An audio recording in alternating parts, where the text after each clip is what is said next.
할렐루야. 오늘 금요 기도에 오신 성도님들을 사랑하고 축복합니다. 오늘도 하나님의 크신 은혜가 우리 모두에게 있기를 간절히 소망합니다. 아멘. 오늘 말씀의 제목은 이삭과 또 야곱과 요셉의 믿음이란 제목으로 말씀을 좀 살펴보도록 하겠습니다. 우리가 지금 금요 기도회마다 이 믿음 시리즈 설교를 듣고 있는데요, 오늘은 몇 번째 시간일까요?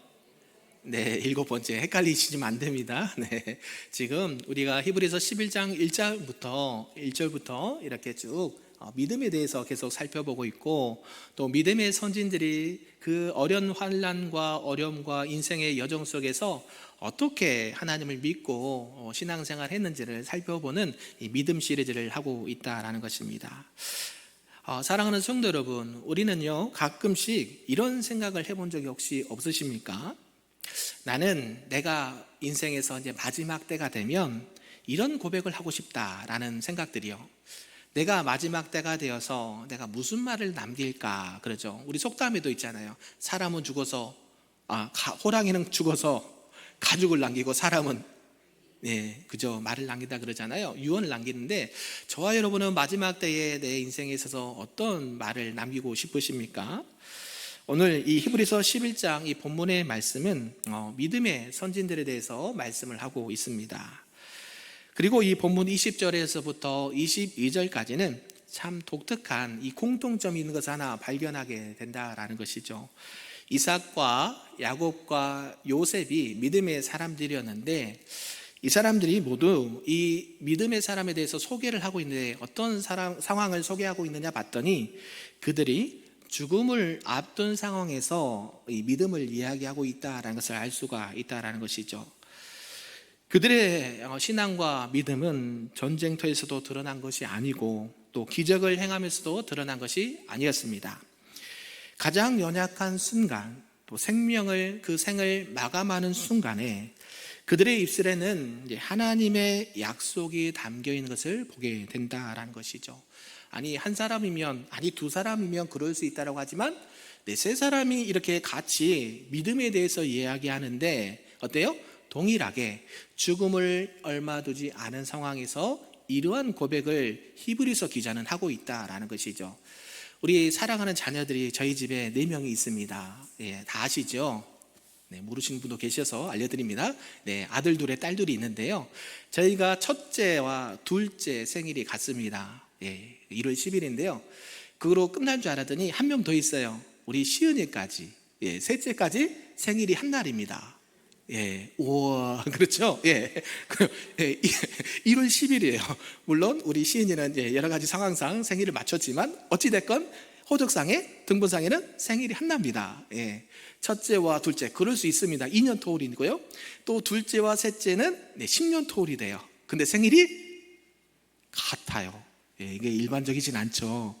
하나님께서 저희 집을 그렇게 일반적으로 쓰시지는 않은 것 같아요. 마찬가지로 지금 이삭과 야곱과 요셉이 살았던 시대도 다르고 배경도 다른데, 그들의 믿음에 대해서 이야기를 하고 있는데, 지금 그들이 죽음을 얼마 두지 않은 상황에서 그들의 믿음을 말하고 있다라는 공통점을 가지고 있다라는 것이죠. 그렇다면 왜 이 히브리서 기자는 이 죽음을 맞는 순간에 믿음을 강조하고 있을까요? 그 이유는 진짜 믿음은 마지막 순간에 정직하게 드러난다라는 것이죠. 사람이 죽음을 앞두면은 평소에 감추었던 모든 것을 이렇게 벗어버린다라는 것이죠. 왜요? 이제 살 날이 그리 많이 남지 않았기 때문에 일부러 감출 것도 필요가 없다라는 것이죠. 그동안에 가식으로 나를 포장하고 나를 이렇게 나타냈던 것들도 다 걷어지게 됩니다. 계산할 필요도 없어요. 그래서 어때요? 자기가 이제까지 살았던 그 모든 삶의 여정을 다 벗어버리고 진솔한 고백을 할 수밖에 없다라는 것이죠. 그 순간에는 그 사람의 삶을 통틀어서 그가 무엇을 가장 믿고 의지했는지를 이렇게 선명하게 드러낸다라는 것입니다. 우리가 계속 살펴보고 있는 이 히브리서 11장에는요, 특별히 이 히브리서는 이 구약 성경을 잘 아는 이 유대인 출신 그리스도인들을 위해서 쓰여진 책입니다. 그래서 우리 히브리서 11장은 무슨 장으로 불리고 있습니까? 네, 믿음장, 믿음의 장이라고 불리고 있고요. 왜 이렇게 믿음장으로 해서 믿음의 선진들을 기록을 하고 있느냐 봤더니 이때 당시에 많은 그리스도인들, 유대인들 출신의 그리스도인들이 박해와 고난을 받았을 때였다라는 것이고요. 또 그뿐만 아니라 신앙의 회의감도 이렇게 들었던 사람들도 있었다라는 것입니다. 당시의 유대인 출신 그리스도는 내가 예수님을 믿는다고 해서 뭐 달라질 게 있나, 예수님이 오신다고는 했는데 언제 올지도 모르겠고, 내가 구원을 받았다고 하는데 진짜 구원 받았을까? 라는 이러한 신앙의 질문들을 계속 반복하고 있는 상황이었다라는 것을 우리가 알고 이 히브리서 11장을 대하면 좋겠습니다. 그래서 오늘 이 히브리서 기자는 이런 공동체 가운데 믿음의 본을 통해서 참된 믿음은 무엇인지 라고 우리에게 알려준다라는 것이죠. 결국 참된 믿음이라는 것은 그 사람이 끝까지 가고 믿는 것을 참된 믿음이라고 하는 것이에요.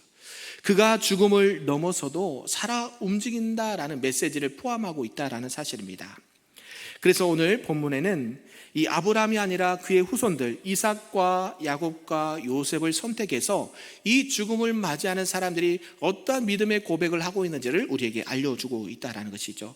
그러면서 그들이 어떠한 죽음을 맞이했는지를 통해서 그들의 진짜 믿음이, 참된 믿음이 어디에 있었는지를 우리에게 말씀해주고 있습니다.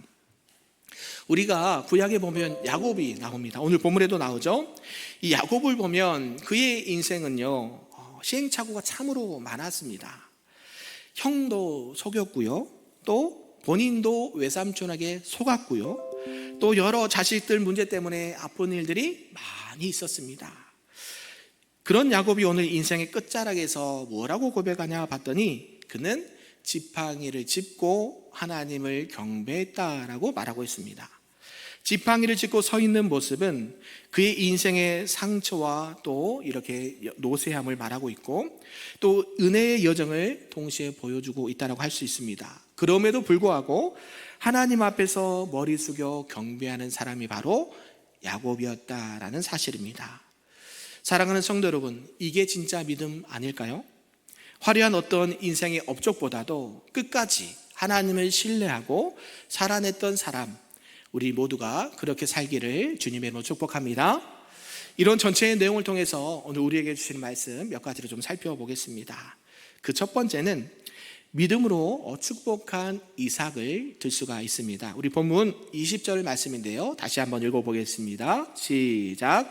믿음으로 이삭은 장차 있을 일에 대하여 야곱과 에서에게 축복하였으며. 아멘. 지금 믿음장에서 이삭은요, 장차 있을 일에 대해서 자기 아들, 쌍둥이 아들 야곱과 에서를 축복했다라고 이 믿음을 소개하고 있습니다. 사랑하는 성도 여러분, 혹시 이런 경험이 없으십니까? 내가 계획한 대로 되지 않고 오히려 전혀 예상치 못한 방향으로 그것이 상황이 흘러갈 때를 우리가 경험할 때가 있다는 것이죠.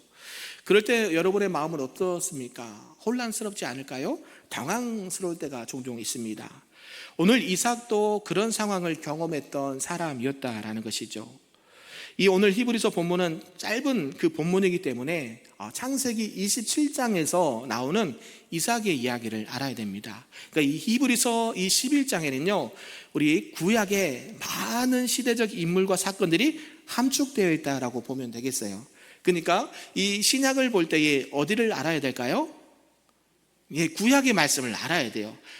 그래야 성경이 이해가 되고 믿음으로 받아진다는 것이죠. 또 구약을 볼 때는요, 신약의 말씀이 연결되어서 신약에 왜 예수님이나 하나님의 사람들이 구약의 말씀을 인용했는지를 알 수가 있습니다. 결국 신약과 구약은 하나라는 것을 알 수가 있다는 것이죠.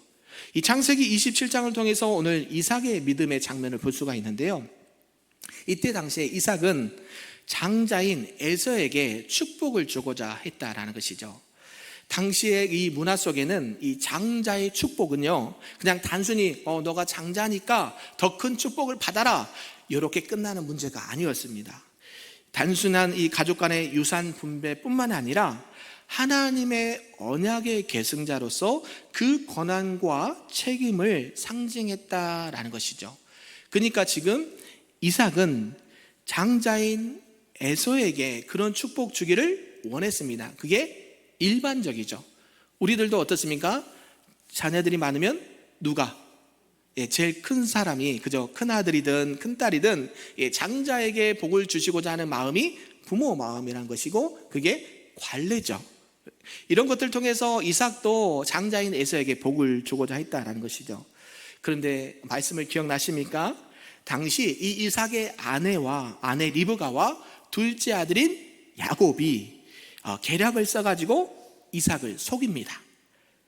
이 거동이 불편하고 눈이 어두웠던 이삭은 야곱을 에서로 착각을 하죠. 그래서 그 에서에게 줄 축복을 누구에게 주었습니까? 야곱에게 주었다라는 것이 성경의 말씀이에요. 우리는 이렇게 말하고 싶습니다. 이거는 믿음이 아니다. 실수다, 실수. 사람 실수할 수 있잖아요. 그렇죠.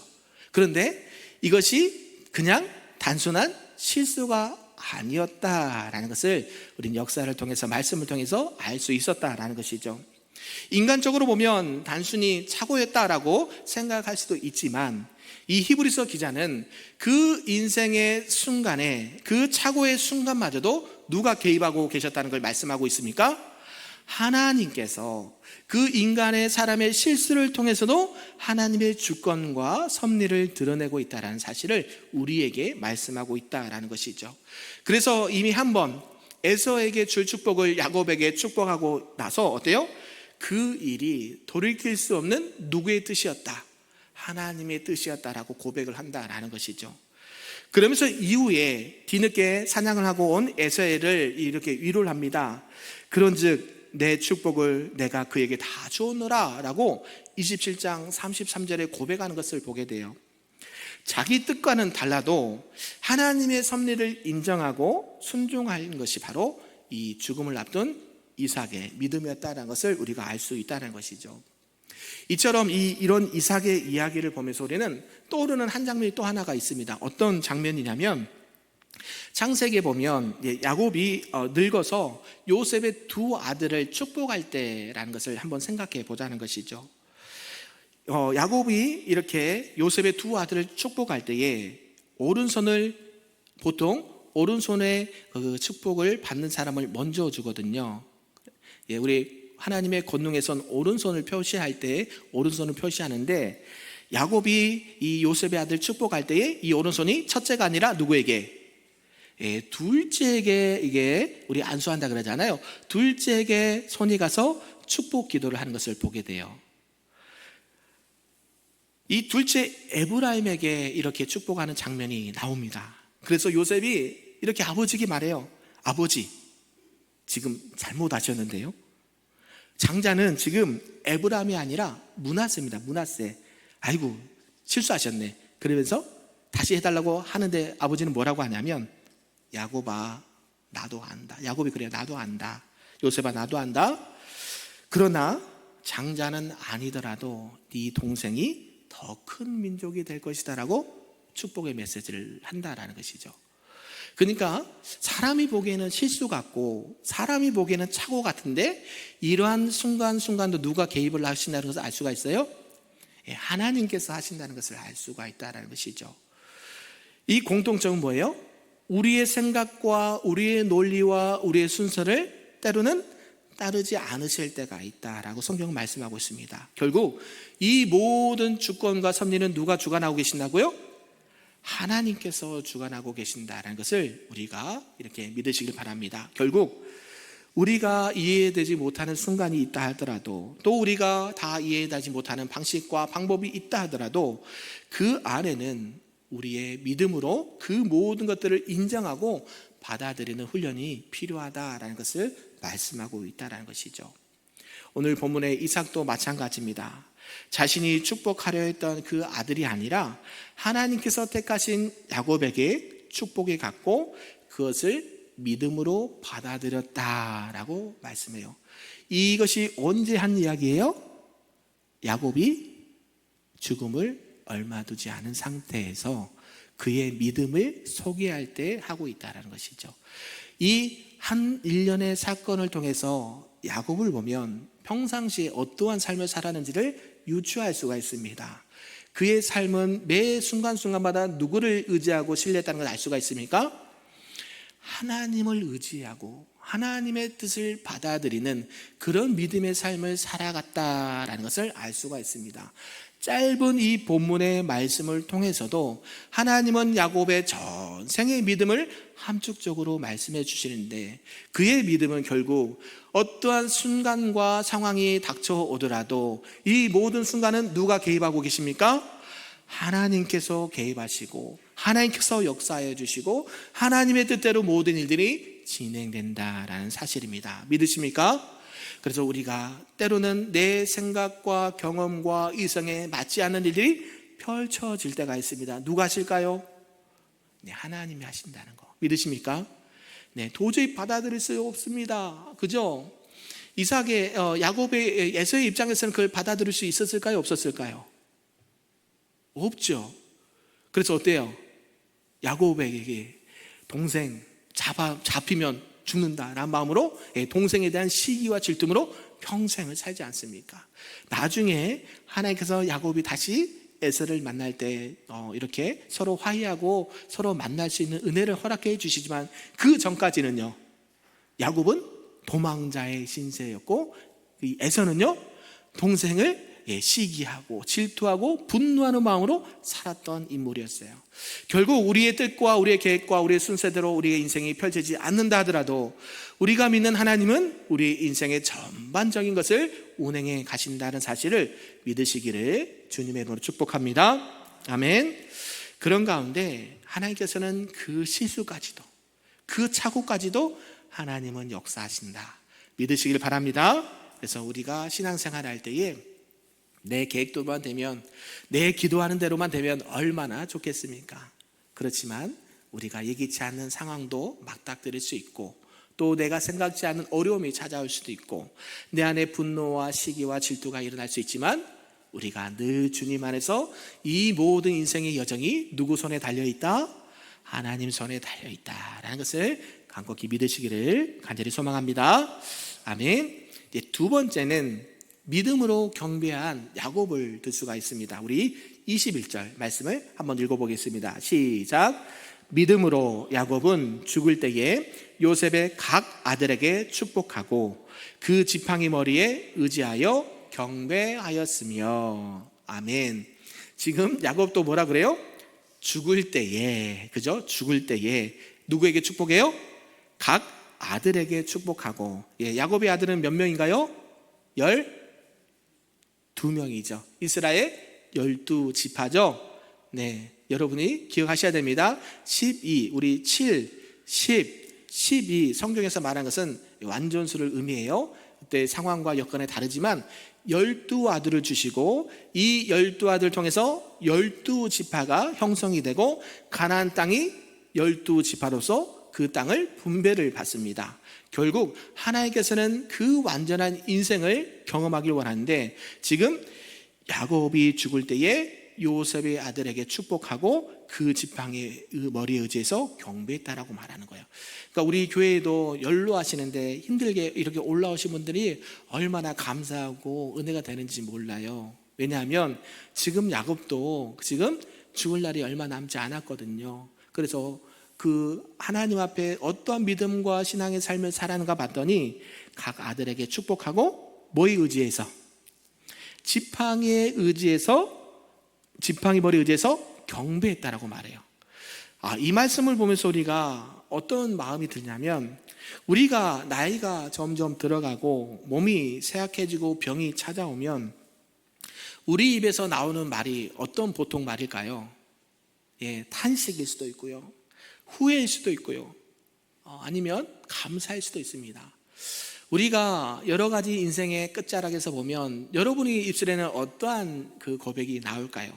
오늘 히브리서 기자는 야곱이 죽기 전에 하나님께 경배했다라고 말씀합니다. 야곱의 일생을 떠올려 보면요, 마지막에 예배했다라는 것이 얼마나 그의 인생과 신앙의 모습을 엿볼 수가 있을까요? 우리가 잘 알듯이 야곱은 평탄한 삶을 살지 않은 그런 사람이었습니다.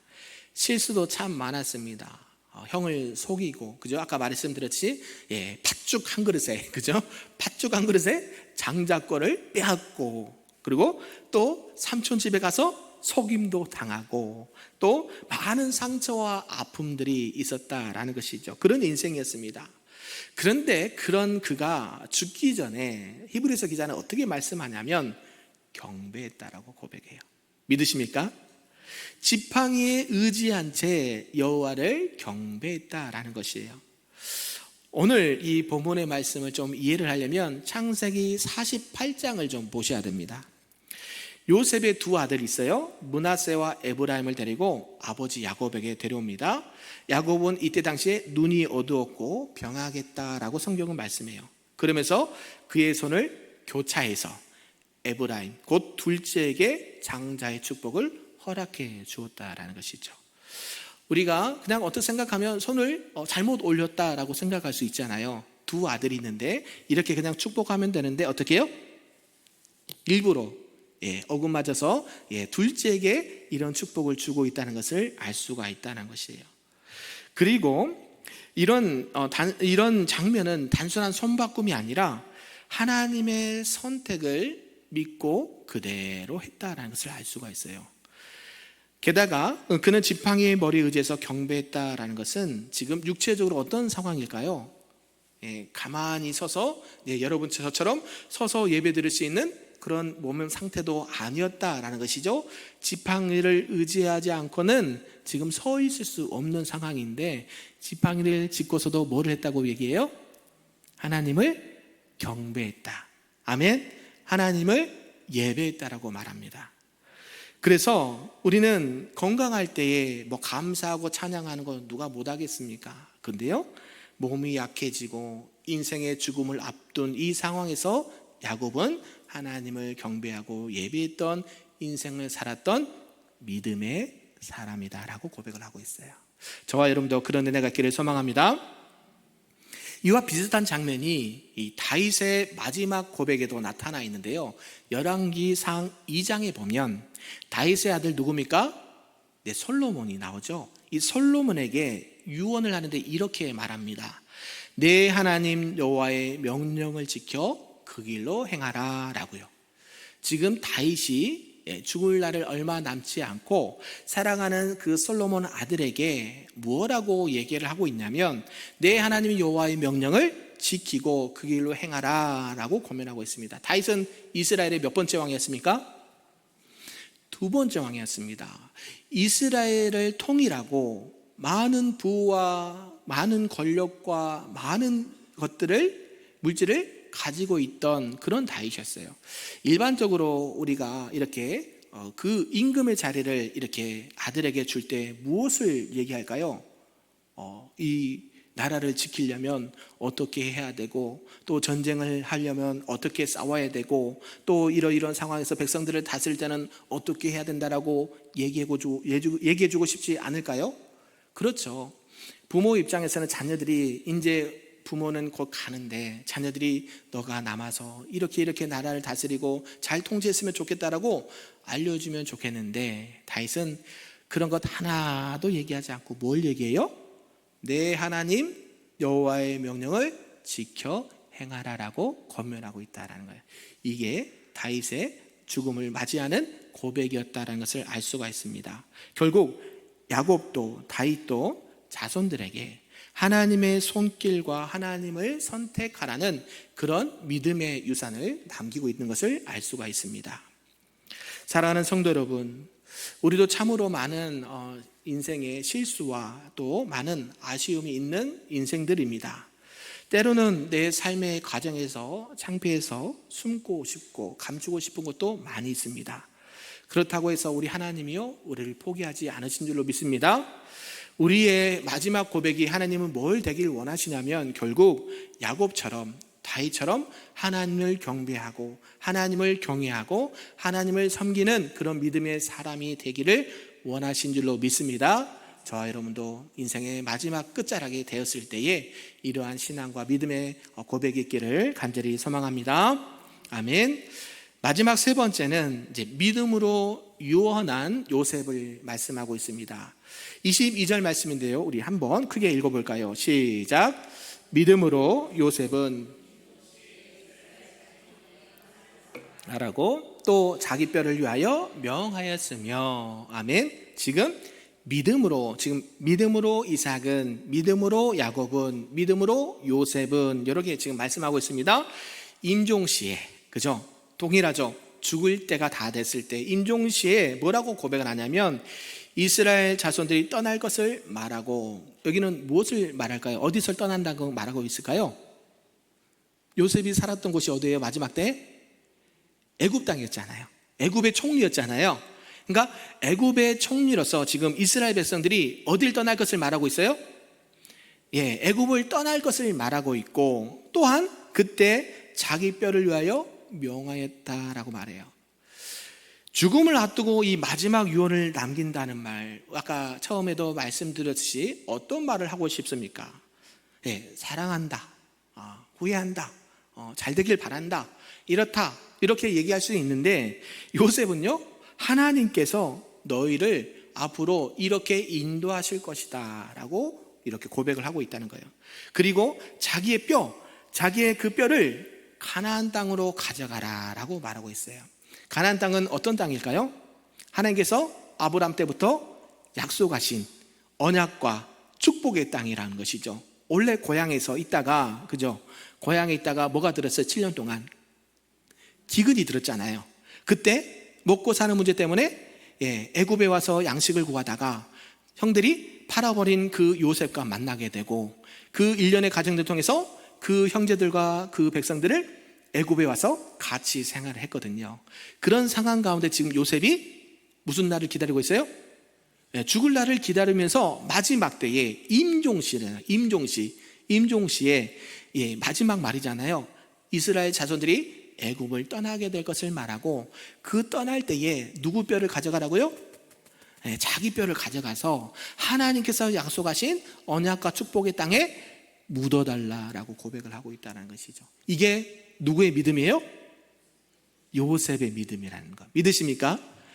뭐 애굽의 총리가 되고 뭐 꿈을 꾸고 해석을 하고 요셉의 파라만장한 인생이 있습니다. 그걸 모르는 게 아니라 결국 하나님께서는 이 히브리서 11장 이 한 절을 통해서 요셉이 어떠한 신앙과 삶을 살아가는지를 여실하게 보여준다는 것이죠. 결국 애굽에서 총리가 되고 가족들을 거느리고 평화롭게 살았지만 그 마음의 중심에는 뭐가 있었어요? 항상 하나님께서 약속하시고 축복하신 언약의 땅을 바라보면서 언젠가는 내가 가나안 땅에 들어가리라, 내가 어떻게 해서도 죽어서라도 뼈라도 하나님의 약속의 땅을 가겠다라는 믿음과 확신을 가지고 살았던 인생이 요셉의 인생이었고 요셉의 믿음이었다라고 말하고 있다는 거예요. 오늘 말씀을 좀 정리해 보면 어떻습니까? 이삭도 그렇고 야곱도 그렇고 요셉도 그렇습니다. 결국 하나님이 함께 하시는 그 신앙과 삶의 여정을, 하나님께서 약속하신 그 약속의 말씀을 붙들고 살아갔던 인생이 결국 어떤 인생이다? 믿음의 인생이다라고 고백하고 있다는 거예요. 저와 여러분도 이런 고백이 있기를 소망합니다. 아멘. 단순하지 않습니다. 믿음이란 것이 그냥 믿습니다라고 고백되어진 것이 아닙니다.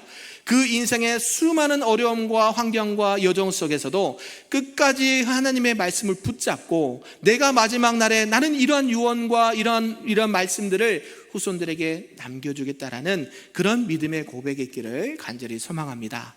이게 하나님께서 바라시고 원하시고 하나님께서 기뻐하시는 믿음의 고백이 되는 줄로 믿습니다.